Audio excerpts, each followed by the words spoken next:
नमस्कार. आता हे व्हिडिओ सिरीजला तुमचं स्वागत आहे. आता इथं काय म्हणजे हे व्हिडिओ पायथन बेसिक सिरीजमध्ये आम्ही different basic Python concepts cover करतो.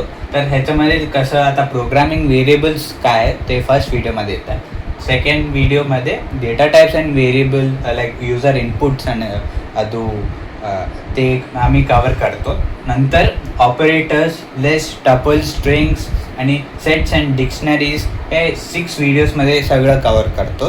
तर नंतर हे काय म्हणजे हे जे बेसिक सिरीज आहे त्याच्यानंतर इंटरमिडिएट पायथन इंटरमिडिएट और ॲडव्हान्स टॉपिक ते कवर करायला आपल्याला इझी होत आहे आणि आपलं जे अंडरस्टँडिंग आहे पायथनचं ते फाउंडेशन्स बुनियाद म्हणून म्हणतो ते स्ट्रॉंग होत आहे. आता बाय दिस व्हिडिओ सिरीज तुम्ही सगळं पायथन बेसिक्स जे पण आहे ते समजू शकता.